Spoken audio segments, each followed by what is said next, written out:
বন্ধুরা কেমন আছেন? এই প্রচন্ড তাপ দেয়, নিশ্চয়ই ভালো নেই। আর আমি এই মুহূর্তে দাঁড়িয়ে আছি আমার এই বাগান বাড়িতে। এটা হচ্ছে আমার বাগান বাড়ি। তো এই মুহূর্তে আমার গাছে কলা পেকেছে, এই কলা কাটার জন্য যাচ্ছে। এই যে কাঁচি দিয়ে কলা কাটার জন্য বেশ উত্তম। আসুন বন্ধু আমার সাথে।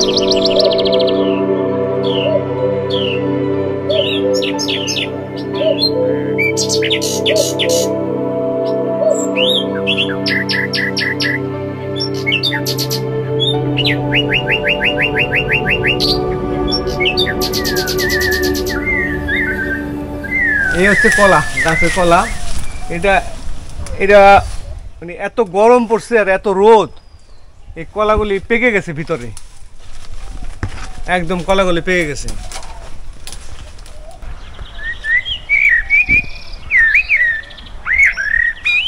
বাহ, ন্যাচারাল পরিবেশ, ন্যাচারাল ওয়েদার। এত গরম, এত হিট, তারপরে এই গাছপালা থাকাতে এই জায়গাটা একটু গরম কম, তুলনামূলকভাবে একটু গরম কম, আর একটু হালকা বাতাস আছে। মোটামুটি এখানে ওয়েদারটা একটু ভালো। গাছ ধরে এভাবে একটু নামাইতে হবে, না নামাইলে কলা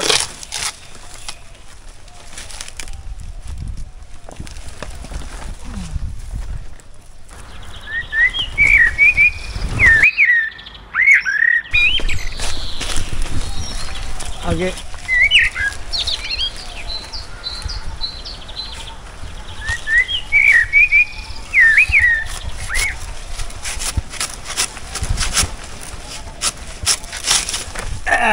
এভাবে কাটলে কলাটা থেতলাবে না, এই হচ্ছে কলা। এই অ্যাকচুয়ালি কাটলাম। এখন কলা গাছের নিয়ম হচ্ছে কলা তো কাটলাম ঠিকই, গাছটা দাঁড়ায় রইল, কিন্তু এই গাছটা এভাবে থাকলে মাটির রস খেয়ে ফেলবে, নষ্ট হয়ে যাবে মাটি, যে কারণে এখান থেকে আবার কেটে দিতে হবে।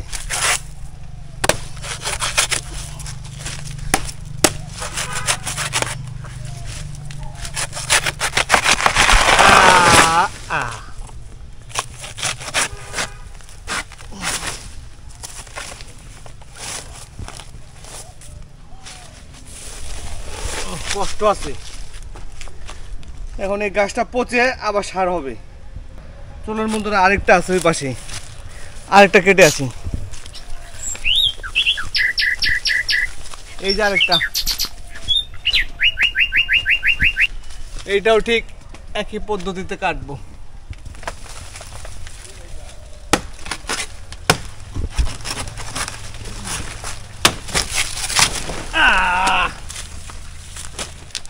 দেখেন বন্ধুরা, এই খরায় কলা পেকে গেছে, এর ভিতরে নরম, মানে এত খরা এত রোদ, এই কলা পেকে গেছে। যাই হোক, এই গাছটাও গোড়া থেকে কেটে দেই। মজা আছে কলা গাছ কাটতে, খুব মজা আছে।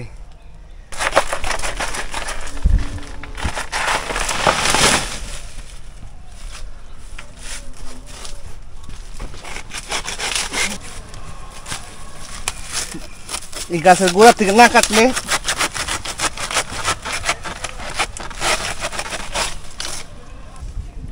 বন্ধুরা দেখুন, এই কলার ছড়িটা এখনো পরিপক্ক হয় নাই, তাই আপনাদের জন্য রেখে দিলাম।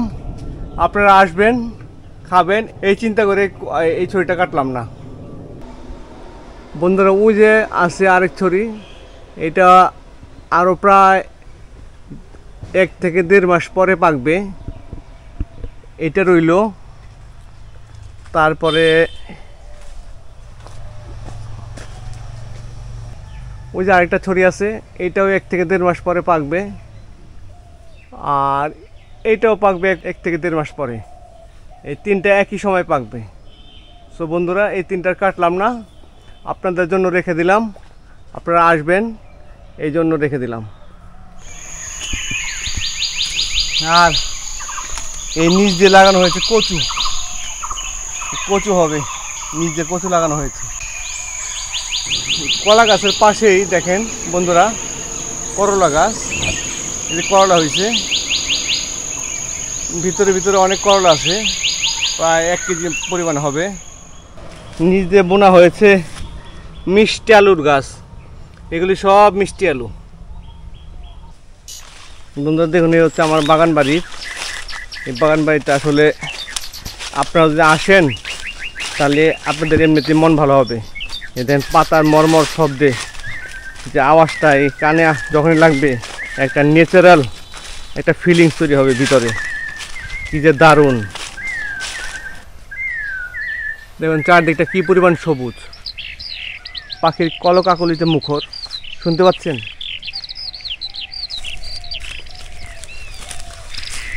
ভার আছে, ওজন আছে।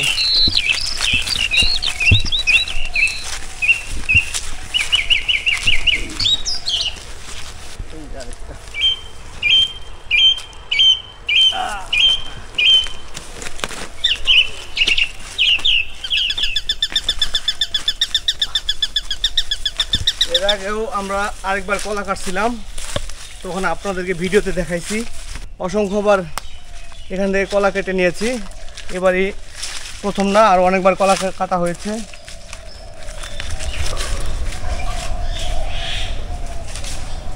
আসুন বন্ধুরা, দেখুন এই খরায় আমার যে বাগানে যে কি ক্ষতি হয়েছে দেখুন, চিন্তাই করা যাবে না কত রকমের, কত বড় ক্ষতি হয়েছে।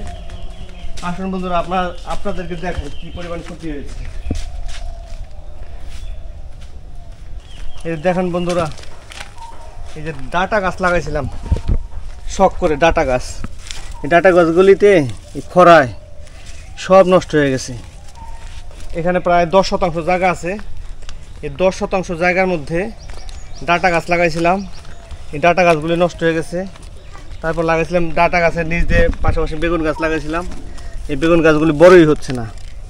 এই মানে প্রতিদিন সকাল সন্ধ্যা পানি দেওয়া হয়, তারপরে কি অবস্থা দেখেন বন্ধুরা। এই যে ডাটা গাছগুলি একদম খরার জন্য শুকিয়ে গেছে, কি অবস্থা দেখুন। এই যে ফুল চলে আসছে গাছের মধ্যে। অনেক পরিশ্রম করে ডাটা গাছগুলি লাগাইছিলাম, প্লাস পানিও দেওয়া হয়েছিল সকাল সন্ধ্যা, কিন্তু এখন দেখুন কি অবস্থা। আর এই বেগুন গাছগুলি একদম ছোট হয়ে আছে, যে ছোট হয়ে আছে। এখানে প্রতিদিন সকাল সন্ধ্যা পানি দেওয়া হয়, তারপরে কি অবস্থা। আর 2-1টা গাছে যাও বেগুন ধরেছে, সেই বেগুনগুলির অবস্থা একদম পচে যাচ্ছে খরায় লাল হয়ে। এই যে বেগুনগুলি দেখেন কি অবস্থা, কি হাল। এই লাল শাকগুলিও খরায় হইল না। এই যে লাল শাক একদম শুকায় গেছে খরায়, প্রতিদিন পানি দেওয়া হয়। এই যে লাল শাক শুকায় গেছে খরায়। পাট শাক কেমন জানি পাতাগুলি মানে অল্পতে বড় না হইতে হইতেই বাড়তি হয়ে গেছে। এই যে পাট শাকের পাতা দেখুন বন্ধুরা, এই যে পাট শাক। গ্লোবাল ওয়ার্মিংয়ের কারণে মানুষের রিজিক আসলে দিন দিন উঠে যাচ্ছে, মানে ফসল হচ্ছে না। মানে এত খরা, এত রোদ, এত তাপ, এজন্য ফসল হচ্ছে না।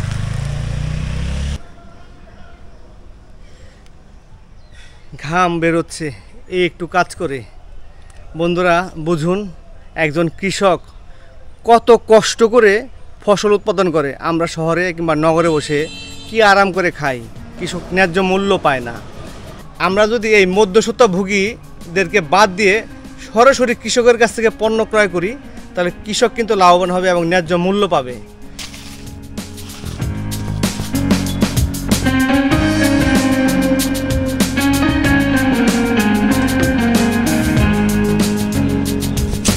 এই একটা কলা কাটা শেষ, এই দেখুন কতগুলি হয়েছে।